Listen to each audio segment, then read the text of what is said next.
प्यारे दोस्तों नमस्कार, मैं रिपोर्टर राहुल आंधी आपके साथ वृत्तांचल में मौजूद हैं अयोध्या पर साथ बात करने के लिए जुड़ेंगे यश पाठक लगातार अपने शिक्षा के साथ साथ सामाजिक कार्यों में भी संलग्न रहते हैं। इनसे जानेंगे कि अयोध्या में जो मंदिर बन रहा है और लगातार उसका काम जो है जारी है, लेकिन डेट आ चुकी है कि अब इसका उद्घाटन 22 जनवरी को होना है। इसके लिए खुद प्रधानमंत्री नरेंद्र मोदी आएंगे, उनके साथ साथ तमाम सारे लोग अतिथि के रूप में बुलाए जा रहे हैं, एक्टर भी बुलाए जा रहे हैं और इसके साथ साथ तमाम सारे अलग अलग दलों के राजनेताओं को भी आमंत्रित किया गया है। किसी का आना ना आना ये उनका निजी मसला है। खैर, हमारे साथ बात करेंगे यश पाठक जी, आपका बहुत स्वागत है। बहुत बहुत धन्यवाद आपका।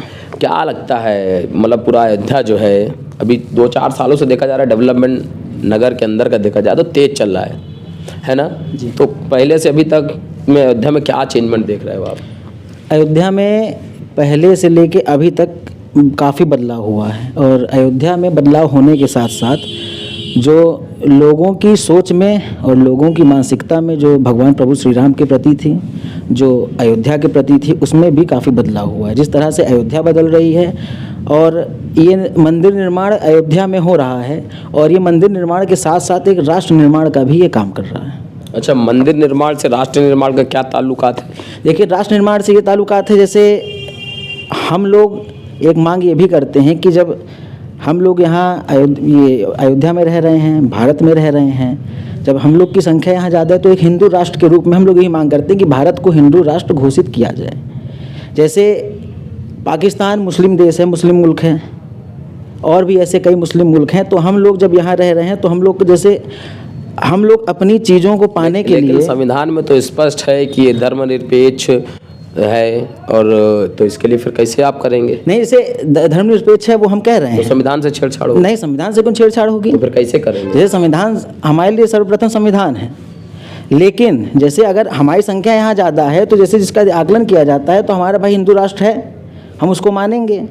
और हमेशा से हिंदुओं के साथ एक विडंबना ये रही है कि अपनी चीज़ को पाने के लिए संघर्ष करना पड़ता है, और अपने ही देश में अपनी चीज़ को पाने के लिए अगर संघर्ष करना पड़े तो ये बहुत बड़ी विपत्ति है हिंदुओं के लिए। अब यश पाठक जी हमको बताएंगे कि हिंदू राष्ट्र से क्या फ़ायदे हैं और नुकसान? देखिए, हिंदू राष्ट्र से देखिए फ़ायदे क्या हैं। जैसे ये एकता के सूत्र में लोगों को जोड़ने का काम करेगी। उसके बाद हम यहाँ रह रहे हैं, हिंदुओं की संख्या यहाँ ज़्यादा है। अब जैसे आप ये बताइए, पाकिस्तान में मुस्लिम, हम लोग हिंदुस्तान की बात नहीं, जैसे मैं आपसे बता, जैसे आपने कहा क्या होगा, तो वही मैं बता रहा हूँ कि जैसे मुस्लिम परसेंटेज वहाँ ज़्यादा है, हिंदू परसेंटेज कम है, सिख और कम है, लेकिन वहाँ मुल्क आप मुस्लिम मुल्क उसको घोषित किए हैं।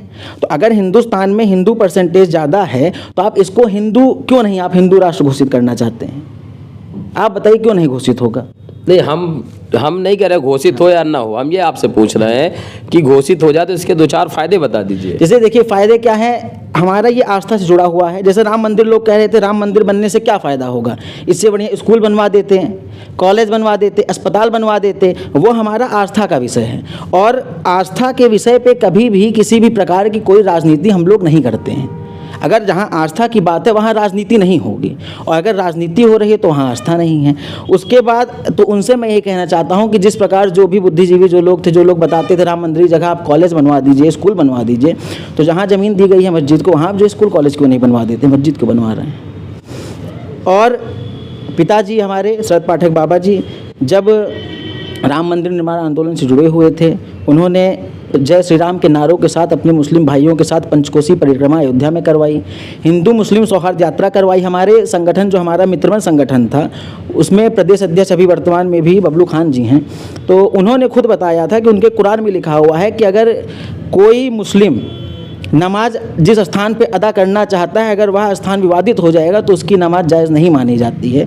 तो जब जहाँ बाबरी मस्जिद बनी थी, वहाँ जब वो स्थान विवादित हो गया तो वहाँ मस्जिद की वो लोग मांग कर रहे थे, ये पूरी तरीके से उनके कुरान के हिसाब से गलत था। तो या तो वो अपनी कुरान की नहीं बात मान रहे हैं, या तो उसकी जो है जो उस पर लिखा है उसको नहीं वो लोग मानना चाहते हैं। वो एक खाली उनकी जिद थी। देखिए, हम सवाल क्या किए थे, आप कहाँ चले गए? हम सवाल पूछे थे कि हिंदू राष्ट्र के 4 फायदे बता दीजिए। देखिए, फ़ायदे की बात इसमें कुछ नहीं, हिंदू राष्ट्र, ये हमारी बात है कि हिंदू राष्ट्र होना चाहिए। तो ये बताइए आप, वहाँ पाकिस्तान है या कोई भी अन्य देश है, मुस्लिम कंट्री है, वो मुस्लिम मुल्क, उसमें जो है मुस्लिम मुल्क क्यों उसको कहा गया है? आप बताइए, मुस्लिम मुल्क उसको क्यों कहा गया है? चलिए अच्छा नुकसान बता दीजिए। नहीं, नुकसान देखिए, इसमें किसी प्रकार का कोई नुकसान नहीं है। जैसे हम लोग संविधान को मानते हैं, संविधान हमारे लिए सर्वोपरि है। तो संविधान में तो सीधे सीधे है कि हम सहिष्णुता की भी बात है, धर्मनिरपेक्षता की भी बात है और अखंडता में एकता की भी बात है।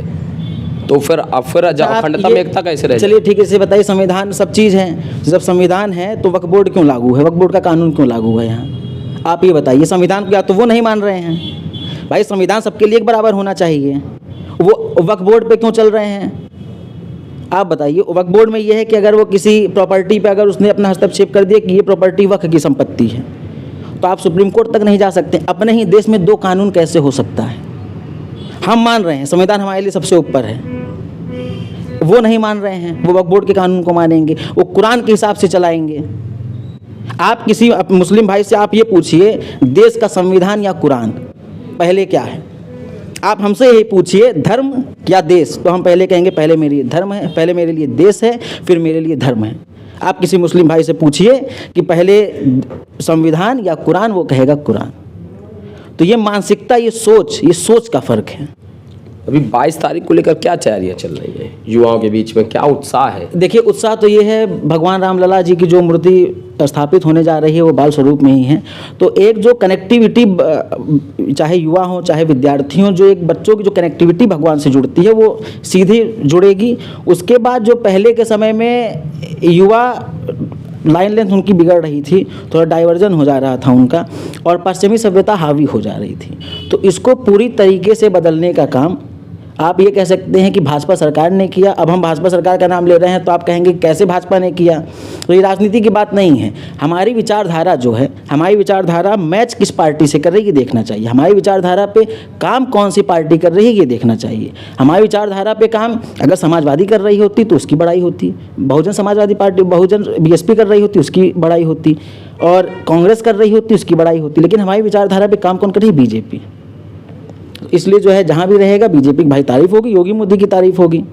उन्होंने एक नई राह और नई दिशा देने का काम किया है। नई राह नई दिशा दी है जी। तो युवा खुश है? पूरी तरीके से खुश है। रोजगार के अवसर बराबर मिल रहे हैं? देखिए, अब रोजगार की बात है तो उन्होंने जो है रोजगार मेला भी लगता है, जो जिस लायक रहता है उसमें आप जाइए, अपना फॉर्म भरिए। इस बार भी रोजगार मेला लगा था, आप उसमें अपना फॉर्म भरिए, डिग्री के हिसाब से आपको उसमें नौकरी दी जाएगी।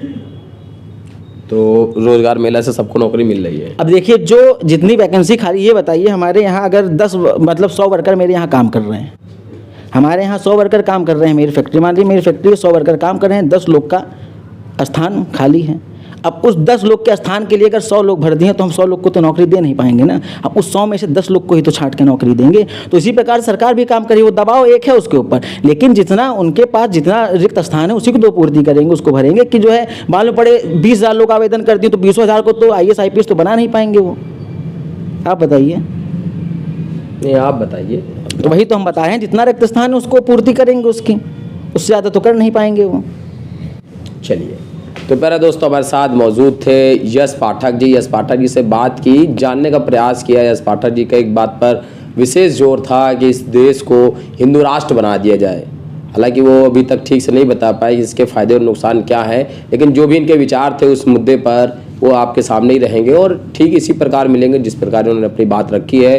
रोज़गार की बात हुई तो उन्होंने बताया कि रोज़गार मेला लग रहा है, जो जितना काबिल है उस हिसाब से उसको मिल जा रही है, और तमाम सारे लोगों से बातचीत इसी प्रकार करते रहेंगे और जानने का प्रयास जो है वो लगातार हमारा जारी रहेगा। कैमरामैन आर्यन के साथ मैं राहुल, आंधी एक्सप्रेस। धन्यवाद।